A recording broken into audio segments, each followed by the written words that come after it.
Good morning to all. നമ്മൾ ഇന്ന് ഈ വീഡിയോയിൽ ഡിസ്കസ് ചെയ്യുന്നത് +1 ഫിസിക്സ് ടെക്സ്റ്റ് ബുക്കിലെ മെക്കാനിക്കൽ പ്രോപ്പർട്ടീസ് ഓഫ് ഫ്ലൂയിഡ്സ് എന്ന ചാപ്റ്ററിലെ ചില ഇമ്പോർട്ടൻറ്റ് ടോപ്പിക്സ് ആണ്. ഇതിൽ നമ്മൾ നോക്കുന്നത് ഫ്ലൂയിഡിൻ്റെ മെക്കാനിക്കൽ പ്രോപ്പർട്ടീസ് ഏതൊക്കെയാണെന്നാണ്. കുറേയേറെ പ്രോപ്പർട്ടീസ് ഇതിലൂടെ ഡിസ്കസ് ചെയ്ത് പോകുന്നുണ്ട്. അപ്പോൾ അതിന് മുമ്പായിട്ട് ഫ്ലൂയിഡ് എന്താണെന്നറിയണം. ഫ്ലൂയിഡ് എന്ന് പറയുമ്പോൾ ഫ്ലോ ചെയ്യാൻ സാധിക്കുന്നവയെല്ലാം നമുക്ക് ഫ്ലൂയിഡ് എന്ന് വിളിക്കാം. സോ ലിക്വിഡിനെയും ഗ്യാസിനെയും കൂടി ചേർത്ത് പറയുന്ന പേരാണ് ഫ്ലൂയിഡ്സ്. ഇപ്പോൾ ഫ്ലൂയിഡ്സിൻ്റെ പ്രോപ്പർട്ടിയിലേക്ക് എത്തുന്നതിന് മുമ്പായിട്ട് ആദ്യം നമുക്കൊരു ടേം അതെന്താണെന്ന് നോക്കാം. പ്രഷർ.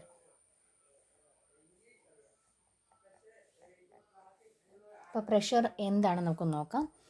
അതായത് നമ്മളിപ്പോൾ ഒരു ഒബ്ജക്റ്റിലേക്ക് ഫോഴ്സ് കൊടുത്തു കഴിയുമ്പോൾ അവിടെ അനുഭവപ്പെടുന്നൊരു എഫക്റ്റാണ് യഥാർത്ഥത്തിൽ ഫോഴ്സ് എന്ന് പറയുന്നത്, പ്രഷർ എന്ന് പറയുന്നത്. പക്ഷെ അതെങ്ങനെയാണെന്ന് നമുക്ക് നോക്കാം. ഇപ്പോൾ നമ്മളൊരു കേക്ക് എടുത്ത് വെച്ചിരിക്കുകയാണെന്ന് വിചാരിക്കുക. ആ കേക്ക് നമുക്ക് കട്ട് ചെയ്യണം. നമ്മൾ കത്തി ഉപയോഗിച്ച് കട്ട് ചെയ്യുന്നു. അതൊരു സ്പൂൺ വെച്ച് കട്ട് ചെയ്യുന്നതിനെ പറ്റി ഒന്ന് പറയുവാണെന്ന് കരുതുക.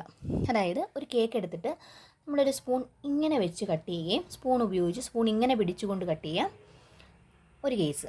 സെക്കൻഡ് കേസ് എന്ന് പറഞ്ഞാൽ സ്പൂൺ ഇങ്ങനെ വെച്ച് കട്ട് ചെയ്യാൻ നോക്കുക എന്ന് വിചാരിക്കുക. രണ്ട് സിറ്റുവേഷനിലും കേക്ക് കട്ട് ചെയ്യപ്പെടുമോ? ഇല്ല. ഇങ്ങനെ വെക്കുമ്പോൾ, രണ്ടാമത്തെ സിറ്റുവേഷൻ എടുക്കുമ്പോൾ ഇങ്ങനെ വെക്കുമ്പോൾ കേക്ക് കട്ട് ചെയ്ത് കിട്ടത്തില്ല. അതങ്ങ് അമങ്ങിപ്പോവുകയാണ് ചെയ്യുന്നത്. പകരം ഇങ്ങനെ വെച്ച് കഴിയുമ്പോഴത്തേനും കേക്ക് മുറിഞ്ഞു കിട്ടും. അതിൻ്റെ കാരണം എന്താണെന്ന് വെച്ചാൽ, ഫസ്റ്റ് സിറ്റുവേഷനിൽ കത്തിയുടെ അല്ലെങ്കിൽ ആ സ്പൂണിൻ്റെ ഒരു കുറച്ച് ഏരിയ മാത്രമേ ഉള്ളൂ കോണ്ടാക്റ്റിലേക്ക് വരുന്നുള്ളൂ. സെക്കൻഡ് കേസിൽ കൂടുതൽ ഏരിയ കോണ്ടാക്റ്റിൽ വരുന്നുണ്ട്. അപ്പം ഏരിയയെ ഡിപ്പെൻഡ് ചെയ്തിരിക്കും ഒരു ഫോഴ്സ് ഒരു ഒബ്ജക്റ്റിൽ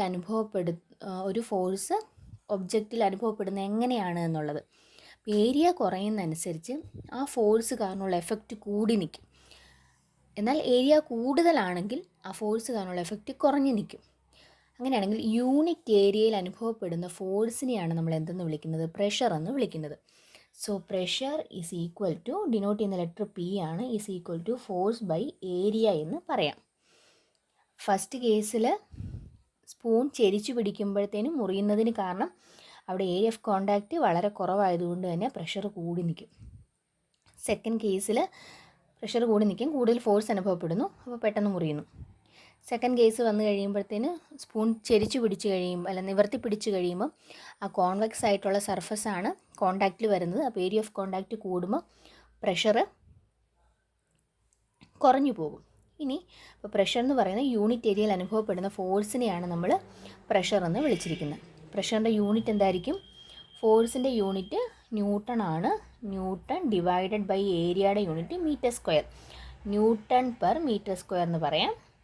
ഇതിന് തന്നെ പറയുന്ന മറ്റൊരു പേരാണ് പാസ്കൽ. സോ പ്രഷറിൻ്റെ SI യൂണിറ്റാണ് പാസ്കൽ എന്ന് പറയുന്നത്. അതുപോലെ ഒന്ന് രണ്ട് യൂണിറ്റുകളും കൂടി ഉണ്ട്. ടോറിസെല്ലി ആണെങ്കിൽ ഡിനോട്ട് ചെയ്യുന്ന TORR എന്ന് എഴുതും. അതെന്ന് പറയുന്നത് 133 പാസ്കലാണ്. 133 പാസ്കലിനെയാണ് ടോറിസെല്ലി എന്ന് വിളിക്കുന്നത്. അതുപോലെ തന്നെ 1 ടോർ എന്ന് പറയുന്നത്. ഇനി 1 ബാർ എന്ന് പറയുന്നതും പ്രഷറിൻ്റെ ഒരു യൂണിറ്റാണ്. അത് 10⁵ പാസ്കലാണ്. 10⁵ പാസ്കലിനെയാണ് എന്തെന്ന് വിളിക്കുന്നത്? 1 ബാർ എന്ന് വിളിക്കുന്നത്. അപ്പോൾ പ്രഷർ എന്താണെന്നൊരു ഐഡിയ നമുക്ക് കിട്ടി. ഇത് ഓൾറെഡി നിങ്ങൾ ചെറിയ ക്ലാസ്സിൽ പഠിച്ചിട്ടുള്ളതാണ്, അതിൻ്റെ ഇക്വേഷനും യൂണിറ്റുകളും ഒക്കെ. നമുക്കിവിടെ നോക്കേണ്ടത് ഫ്ലൂയിഡിൻ്റെ കേസിലെ പ്രഷർ എങ്ങനെ പറയാൻ പറ്റും എന്നാണ് നമ്മൾ നോക്കുന്നത്.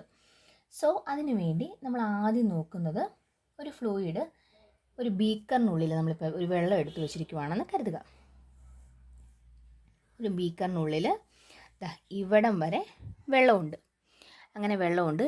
ഇതിൻ്റെ സർഫസിൽ നിന്നും ഒരു H ഡെപ്തിൽ ഒരു പോയിൻ്റ് കൺസിഡർ ചെയ്തു. ആ പോയിന്റിലുള്ള പ്രഷർ നമുക്ക് കണ്ടുപിടിക്കണമെന്ന് കരുതുക. അതിനെന്താണ് ചെയ്യുന്നതെന്നാണ് നോക്കുന്നത്. സോ ഇതിൻ്റെ ടൈറ്റിൽ എന്താണ്? Variation of pressure with depth. Variation of pressure with depth H ഉപയോഗിച്ചുകൊണ്ട് റെപ്രസെൻ്റ് ചെയ്യുന്നു. അതായത് വാട്ടറിൻ്റെ സർഫസിൽ നിന്നും H ഡിസ്റ്റൻസ് താഴെയുള്ളൊരു പോയിന്റിലെ പ്രഷറാണ് നമുക്ക് കണ്ടുപിടിക്കേണ്ടത്. അവിടുത്തെ പ്രഷർ കണ്ടുപിടിക്കാൻ വേണ്ടി ചെയ്യുന്നത്, ഈ പോയിൻ്റ് ബേസിൽ വരുന്ന തരത്തിലൊരു സിലിണ്ടർ കൺസിഡർ ചെയ്യുന്നു. ആ സിലിണ്ടറിൻ്റെ ഒരെൻഡ് എന്ന് പറയുന്നതിൽ ഈ പോയിൻ്റ് വരണം. രണ്ടാമത്തെ എൻഡിൽ വാട്ടറിൻ്റെ സർഫസും വരുന്നു. അപ്പോൾ ഇതാ ഇങ്ങനെ ഒരു സിലിണ്ടർ നമ്മളിവിടെ കൺസിഡർ ചെയ്യുന്നു. ആ സിലിണ്ടറിൻ്റെ ഹൈറ്റ് അപ്പോൾ എത്രയാണ്? h ആണ് അതിൻ്റെ ഹൈറ്റ്. ഇതിൻ്റെ ഏരിയ എന്ന് പറയുന്നത് a ആണെന്ന് വിചാരിക്കുക. അങ്ങനെയാണെങ്കിൽ വോളിയം ഓഫ് ദി സിലിണ്ടർ എന്തായിരിക്കും? Volume of the cylinder v is equal to a into h എന്ന് എഴുതത്തില്ലേ? a അതിൻ്റെ ഏരിയയും h ഹൈറ്റും ആണെങ്കിൽ volume is equal to a into h എന്ന് കിട്ടി. അങ്ങനെയാണെങ്കിൽ ഈ സിലിണ്ടറിനുള്ളിലെ ലിക്വിഡിൻ്റെ മാസ് ഒന്ന് കണ്ടുപിടിക്കണമെന്ന് കരുതുക. മാസ് ഓഫ് ദി, ഇതിപ്പോൾ ലിക്വിഡ് ആണെങ്കിൽ ലിക്വിഡിന് എടുക്കുക, ഫ്ലൂയിഡ് ഗ്യാസ് ആണെങ്കിൽ ഗ്യാസ് എന്ന് പറയാം. അപ്പം ജനറലായിട്ട് നമുക്ക് ഫ്ലൂയിഡ് എന്ന് വിളിക്കാം. മാസ് ഓഫ് ദി ഫ്ലൂയിഡ് എവിടെയുള്ളതാണ്? ഈ ബീക്കറിനുള്ളിൽ, അല്ലെങ്കിൽ ബീക്കറല്ല, ഈ സിലിണ്ടറിനുള്ളിലെ ഫ്ലൂയിഡിൻ്റെ മാസാണ് നമ്മൾ നോക്കുന്നത്. ഈസ് ഈക്വൽ ടു എന്ത് വരും? നമുക്ക് ഓൾറെഡി അറിയാം ഡെൻസിറ്റിയുടെ ഇക്വേഷൻ എന്താണ്? മാസ് ബൈ വോളിയം ആണ്. So mass is equal to എന്താണ്? ഡെൻസിറ്റി ഇൻറ്റു വോളിയം എന്ന് എഴുതാം. So M is equal to rho into V. വിയുടെ സ്ഥാനത്ത് എന്ത് കൊടുക്കാം? എ എച്ച് എന്ന് കൊടുക്കാം. സോ റോ എ എച്ച് എന്ന് കിട്ടി. അതാണ് മാസ്. ഇനി നമുക്ക് നോക്കാം, ഇവിടുത്തെ പ്രഷറിനുള്ള ഇക്വേഷൻ എഴുതണം. ആ പ്രഷറിൻ്റെ ഇക്വേഷൻ എന്താണ്? പ്രഷറിൻ്റെ ഇക്വേഷൻ ഫോഴ്സ് ബൈ ഏരിയ ആണ്. അങ്ങനെയാണെങ്കിൽ ഈ പോയിന്റിൽ അനുഭവപ്പെടുന്ന ഫോഴ്സ് എന്ന് പറയുമ്പോൾ എന്ത് വരും? ഈ സിലിണ്ടറിനുള്ളിൽ എന്തുമാത്രം ഫ്ലൂയിഡ് ഉണ്ടോ അതിൻ്റെ വെയിറ്റ് ആയിരിക്കുകയില്ല ഇവിടുത്തെ എന്തെന്ന് പറയുന്നത്? ഫോഴ്സ് എന്ന് പറയുന്നത്. So weight of the fluid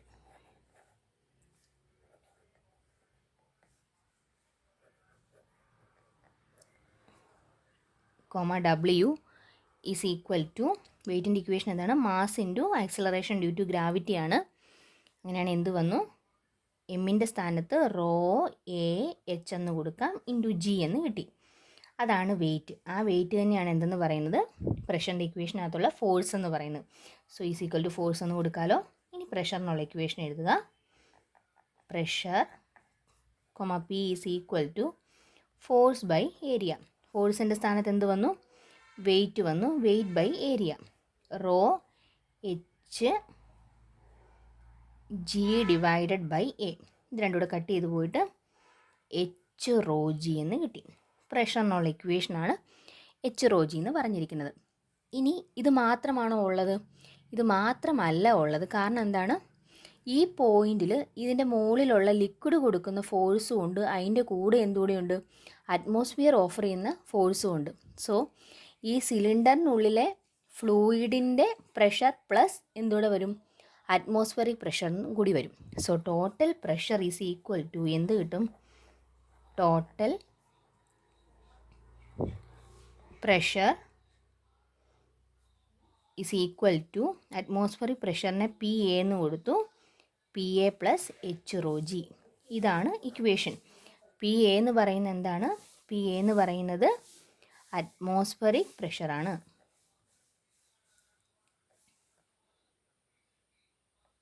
ഇവിടെ നോക്കുക, ഇവിടെ നമ്മൾ മാസ് ഓഫ് ദി ഫ്ലൂയിഡ് എന്ന് മാത്രമേ പറഞ്ഞിട്ടുള്ളൂ. എന്ന് വെച്ചാൽ ഇത് മൊത്തം ഫ്ലൂയിഡിൻ്റെ മാസാണോ? അല്ല, ഈ സിലിണ്ടറിനുള്ളിലെ ഫ്ലൂയിഡിൻ്റെ മാസാണ്. Mass of the fluid contained in cylinder,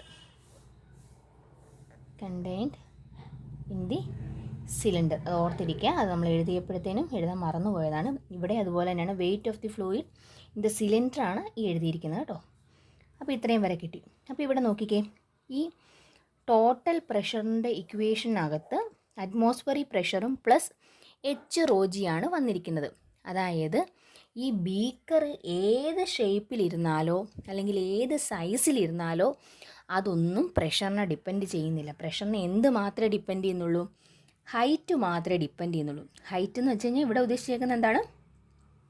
നമ്മുടെ വാട്ടർ അല്ലെ ഫ്ലൂയിഡിൻ്റെ സർഫസിൽ നിന്നും എന്തുമാത്രം താഴെയാണോ നമ്മൾ പോയിൻ്റ് കൺസിഡർ ചെയ്തേക്കുന്നത് ആ ഡിസ്റ്റൻസ്, അതാണ് എച്ച് എന്ന് വിളിച്ചിരിക്കുന്നത്. സോ ആ ഡെപ്ത് മാത്രമേ ഉള്ളൂ പ്രഷറിനെ ഡിപ്പെൻഡ് ചെയ്യുന്നുള്ളൂ. ഡെൻസിറ്റി ഡിപ്പെൻഡ് ചെയ്യുന്നുണ്ട്, പിന്നെ ആക്സിലറേഷൻ ഡ്യൂ ടു ഗ്രാവിറ്റിയാണ്. അപ്പം ബീക്കർ എന്തായാലോ അല്ലെങ്കിൽ നമ്മൾ എവിടെയാണോ ഫ്ലൂയിഡ് ഇരിക്കുന്നത് അതിൻ്റെ ഷേപ്പോ സൈസോ ഒന്നും പ്രഷറിനെ ഡിപ്പെൻഡ് ചെയ്യുന്നില്ല. ജസ്റ്റ് നമ്മൾ എടുത്തിരിക്കുന്ന ഫ്ലൂയിഡിൻ്റെ ഡെൻസിറ്റിയും അതുപോലെ തന്നെ ആ പോയിന്റിലേക്കുള്ള ഡെപ്തുമാണ് ഡിപ്പെൻഡ് ചെയ്യുന്നത്. ഇത് ഉപയോഗിച്ചിട്ടുള്ള മറ്റൊരു കേസാണ് ഹൈഡ്രോസ്റ്റാറ്റിക് പാരഡോക്സ്.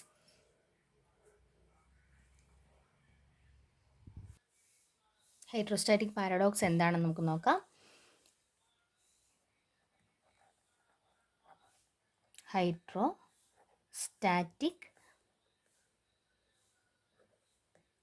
പാരഡോക്സ് എന്ന് പറഞ്ഞപ്പോൾ പല ഷേപ്പിലുള്ള കുറേയേറെ ബീക്കറുകളോ എന്തെങ്കിലും വെസലുകൾ നമ്മളെടുത്ത് കണക്ട് ചെയ്തെന്ന് വിചാരിക്കുക. പരസ്പരം കണക്ട് ചെയ്തേക്കുന്നു.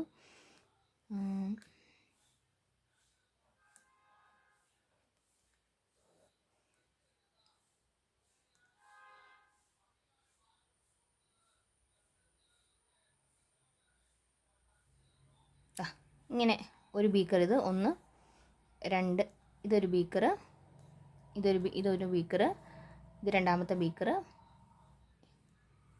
ഇത് മൂന്നാമത്തെ ബീക്കർ, നാലാമത്തെ ബീക്കർ, അങ്ങനെയൊന്ന് വിചാരിക്കാം. അങ്ങനെയാണെങ്കിൽ ഇതിലേക്ക് വെള്ളം ഒഴിച്ച് കഴിയുമ്പോഴത്തേനും ഇത് ഒരേ ലെവലിലായിരിക്കും നിൽക്കുന്നത്.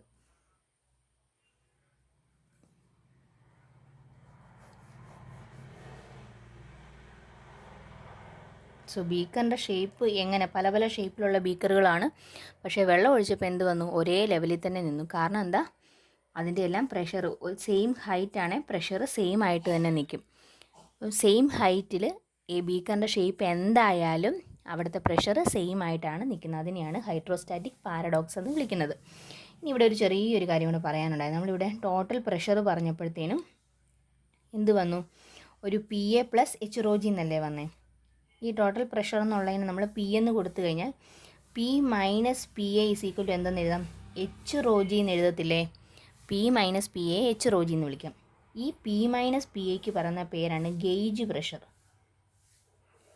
ജസ്റ്റ് ആ ടേം മാത്രം ഓർത്തിരിക്കുക, ഗേജ് പ്രഷർ.